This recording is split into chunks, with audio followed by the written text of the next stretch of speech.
Pri Amelech HaMashiach, Bati Legani, on rentre dans le Yudshvat, c'est Rosh Hashanah de la Kashrut, on est mitkacher avec le Rabbi, on est mitkacher Be'etzem HaNefesh, tout le chidouche même du Rabbi, c'est Gilou Yatzmut, dévoiler l'essence de Dieu telle qu'elle est, au-dedans de nous, au-dedans de chacun, et notre libre arbitre, c'est de fusionner entre l'essence de Dieu, l'essence du Mashiach, et l'essence de chaque Yehudi, par le Shema qui est dans chacun d'entre nous, dit le Rabbi dans un Mahamar, c'est le bitoul qu'on a à la shlichut que Dieu nous donne, comme Moshe, qui a pris sur lui le bitoul de sa shlichut, la soumission pour la mission qui lui a été confiée, afin d'amener la Géoula concrètement.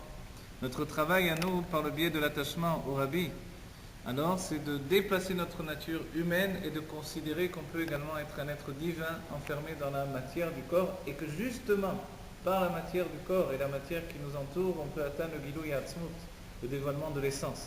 Et ça, c'est un chidouche qui n'existait pas auparavant.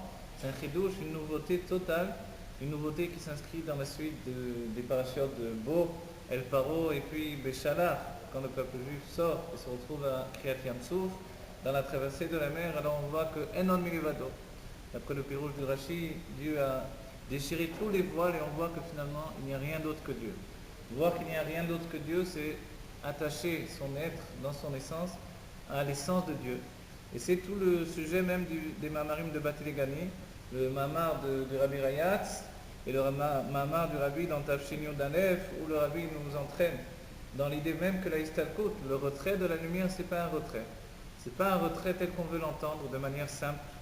Et là, ce retrait, c'est finalement le retrait de la lumière d'entre l'idée de la conscience de la lumière capturée par le tarton, mais en réalité par ce qui est inférieur. Mais en réalité, quand la lumière se retire, elle se répand, comme dans le moment de la istalkut, du retrait de l'âme d'un tzaddik. Alors on utilise le terme istalkut justement parce que son âme se répand sur chacun d'entre nous à l'infini. Et comme cela, la lumière de Dieu, elle se répand à l'infini, elle s'unifie avec la matière du monde. C'est un autre regard sur le fait que la Shrina s'est retirée de niveau en niveau. Et quand elle s'est retirée de niveau en niveau, alors on peut comprendre que finalement, elle s'est pas dispersée, mais elle s'est répandue de niveau en niveau. Elle s'est répandue de niveau en niveau, c'est un chidouche absolu, de comprendre que le retrait de la lumière par la faute, de tous ceux qui ont entraîné des fautes générales pour toute l'humanité qui ont fait le retrait de la lumière, c'est finalement de répandre de la lumière à des niveaux de tarton qui n'existaient pas auparavant. Et quand vient Moshe Rabbeinu, qui est le Shvi, Kol HaShvi Pravivin, donc qui est chéri de Dieu, non pas parce qu'il est chéri, alors il est le septième, mais parce qu'il est le septième. La place du septième, c'est la place de la Shrina, la place de la Malchut, qui elle va unifier le divin avec la matière du monde. C'est pour cela qu'une guerre s'est engagée entre Moshe et Paro, entre Dieu tel qu'il est dans les mondes divins et l'essence de Dieu tel qu'il se trouve dans la matière du monde. Et c'est pour cela qu'il a fallu d'une certaine manière soumettre absolument la matière du monde, avec un grand choc, avec une destruction totale de tout le yesh, de tout le sentiment d'existence qui est dans la matière du monde. Et c'est ce sentiment d'existence qui peut s'opposer à Dieu, comme Paro s'est opposé à Dieu et à Moshe. Et Dieu dit, je vais renforcer le cœur de Paro. Et renforcer le cœur de Paro, c'est renforcer la nature même de ressentir qu'on est attaché au monde créé. Quand le monde créé accepte finalement de se soumettre à Dieu, c'est Matan Torah. Et pour sortir d'Égypte, il fallait briser le sentiment d'appartenance à la matière du monde. C'est aussi l'explication que finalement dans la Makat Rocher, alors seulement un cinquième ou un cinquantième du peuple juif est sorti, le reste finalement n'a pas pu sortir. Mais toutes les âmes, d'après les écrits du Harizal et le Zohar, toutes les âmes sont sorties et il y a eu comme une essentialisation des âmes dans les corps qui sont sortis. Shishim, Ribo, Nefashot, et eu 600 000 âmes qui se sont inclus dans 600 000 corps des hommes adultes. Et avec ça, il y avait également les enfants, les vieillards et puis les femmes. Et tout ce monde-là est parti. Les jeunes, les enfants, les vieillards, tout le monde, on est parti à Matan Torah. On est parti pour rencontrer finalement l'essence de notre être, tel qu'il est Mezouman, invité au mariage entre la Shrina et Akadosh Baruch Hu, entre donc tout le fondement de la lumière qui vient d'en haut et le fondement de la lumière qui est le réceptacle d'en bas, qui représente l'attachement de Dieu avec son peuple. Alors tout ce sujet-là, ça passe par la sortie de l'Égypte. D'abord la Avoda de Hitkafia, briser la matière du monde, et tout le Mahamar du Rabbi parle de ce sujet-là. Et ensuite on fait le Avoda de Hitapra, renverser la situation du Tarton, C'est-à-dire de comprendre que celui qui est inférieur, il est inférieur parce qu'il a une mission dans le monde inférieur. Mais en réalité, sa source est beaucoup plus élevée que la source même de tous les niveaux supérieurs. C'est-à-dire que chacun d'entre nous, dans notre situation inférieure, de juifs, petits juifs dans un monde matériel et avec des soucis au quotidien, on est plus élevé dans la source que les sphirotes des mondes divins. Pourquoi? Parce qu'on réalise encore plus la fusion de Dieu avec la matière du monde, et ça se définit dans le Mamar du Rabbi, Ikar Shrina, l'essence même, l'essence de la Shrina, de la présence de Dieu, qui se dévoile ici-bas. Qu'est-ce que c'est ce niveau-là? C'est un niveau qui dépasse tous les tzimtzumim, tous les voiles, tout ce qui a amené à ce que la lumière elle rentre dans un seder Eshtalchelut, qu'elle rentre dans un enchaînement des mondes de niveau le plus haut au niveau le plus bas.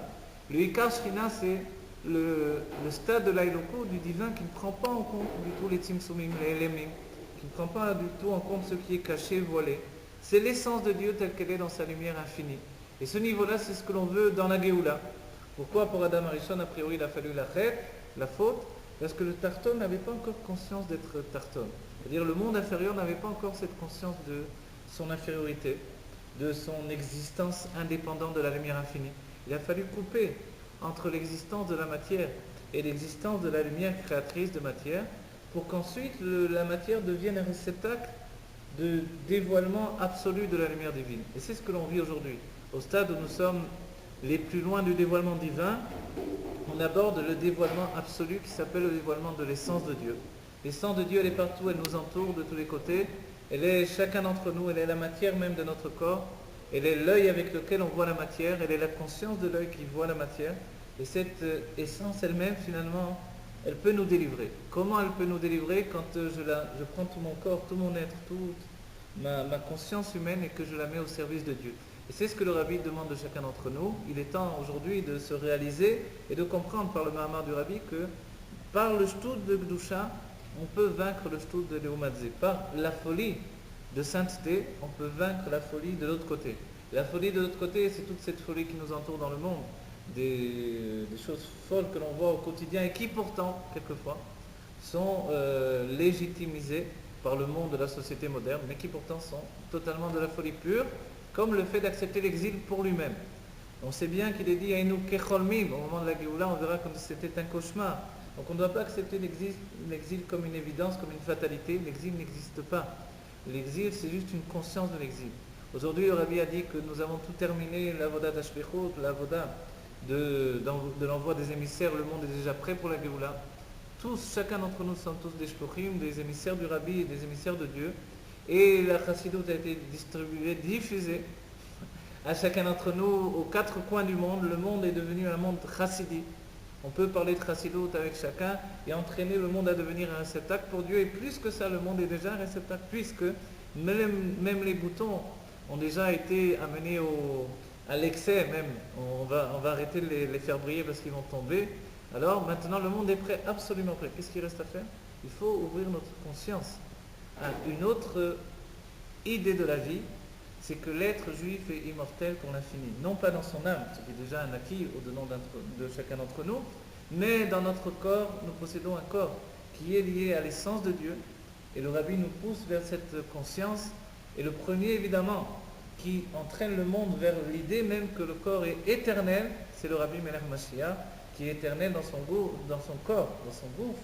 Bari, un corps en bonne santé, et qui va d'un instant à l'autre, par notre travail, à chacun d'entre nous, et c'est ce jour de Yudshvat qu'on peut, par le Rosh Hashanah de Eid Kashrut, le premier jour de la nouvelle année de l'attachement au Rabbi, c'est maintenant qu'on peut déjà s'attacher non plus au Rabbi, en tant que Rabbi au 717 qui donne des dollars, mais on doit faire plus que ça. On doit avoir le Rabbi au Bet HaMikdash, qui nous donne des dollars infinis pour la Géoula Amitid Shlema, et que maintenant on apporte enfin les korbanot au Bet HaMikdash, et que chacun d'entre nous s'asseye pour un grand Farbringen de Yudshvat, avec tous les tzadikim de tous les temps, avec Adam Arishon, et avec le Nachash, pourquoi pas, qui a joué son rôle dans tout ce travail pour inventer la Géoula, et que chacun d'entre nous, on lève le verre avec David Amelech. Alors on dit Yechi Adonai Moreno Rabbeinu Melech Mashiach, à notre Rabbi Melech Mashiach, ce soit la Géoula Amitid Shlema, pour l'infini de tous les temps, avec le Rabbi et tous les Rebbiim, Besimcha Vetuv Levav, Lechaim Chaim Levacha.